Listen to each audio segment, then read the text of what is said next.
في عام 1930 أقامت فرنسا احتفالات كبيرة بمناسبة مرور 100 عام على احتلال الجزائر، وأرادت في هذا اليوم أن تقول للعالم أنها قد جعلت الجزائر قطعة من فرنسا.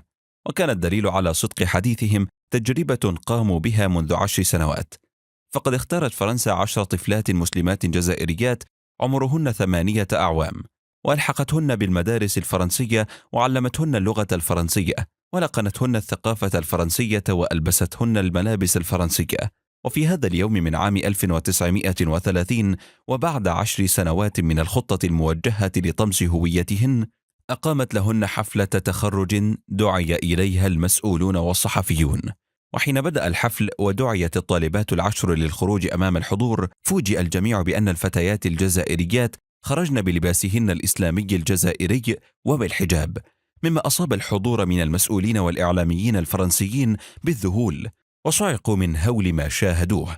وثارت ثائرة الإعلام الفرنسي ووجهوا سؤالا إلى وزير المستعمرات الفرنسي لاكوست: ماذا كانت تصنع فرنسا في الجزائر طيلة 100 عام؟ عندها قال لاكوست قولته الشهيرة: وماذا أفعل إذا كان القرآن أقوى من فرنسا؟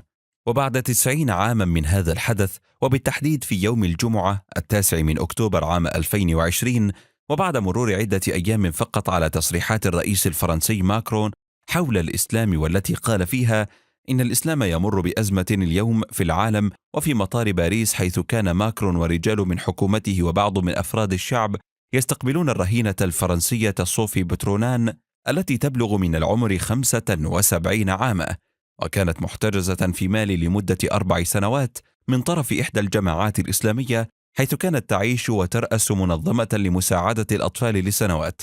وبعد أن نزلت صوفي من الطائرة واحتضنت ابنها بقوة في موقف مؤثر، تحدثت قائلة: سأصلي من أجل مالي، وأنا أطلب البركات والرحمة من الله لأنني مسلمة.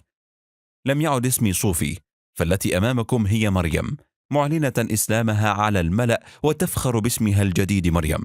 أما ماكرون فقد غادر المطار والخيبة تعلو وجهه بعد أن ألغى الكلمة التي كان يريد أن يلقيها، فقد أصابه الذهول والخيبة كما أصاب لاكوست من قبل. غادر وهو يردد في نفسه ما قاله لاكوست من قبل: وماذا نصنع إذا كان القرآن أقوى من فرنسا؟ يا أيها الناس قد جاءتكم موعظة من ربكم وشفاء لما في الصدور وهدى ورحمة للمؤمنين. قل بفضل الله وبرحمته فبذلك فليفرحوا هو خير مما يجمعون.